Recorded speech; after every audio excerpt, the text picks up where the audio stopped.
Joy by Corrinne Averiss.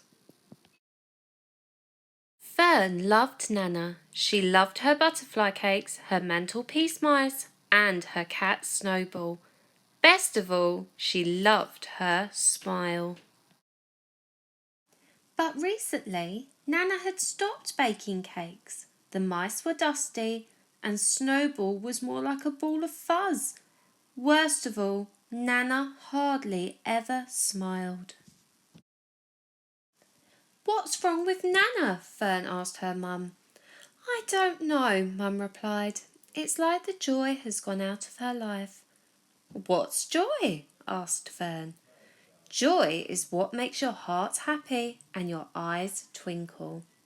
Like when we all do dancing after dinner, or when I get the giggles with Ernie, or when I go whooshing down the slide." "Yes, a lovely big whoosh," said Mum. Nana deserved some whoosh, thought Fern, and if the joy had gone out of Nana's life, then she would bring it back. But where would Fern find it? And how would she carry it to Nana? She searched the house for a catching kit. A tin, a paper bag, a saucepan, a box with no lid, a lid with no box, a fishing net and a pointy stick. Into Fern's catching bag it all went. That afternoon, Fern and her mum set off for the park. There would be plenty of joy there.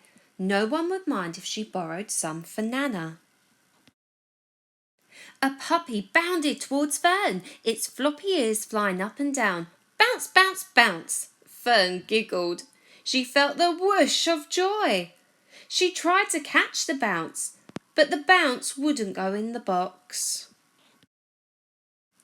On the swing, a baby chuckled each time her daddy tickled her feet. Tickle, tickle, chuckle, chuckle. Fern chuckled too. She felt the whoosh of joy. She tried to catch the chuckles. Then she tried to catch the tickles, but neither the chuckles nor the tickles would go in the tin.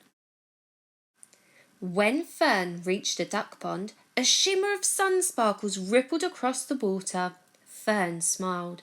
She felt the whoosh of joy. Nana would love this, she thought. She tried to catch the sparkles, first with her fishing net, then with her paper bag, finally with a scoop from her saucepan, but the sparkles just disappeared. Finding joy was easy, but catching it was hard.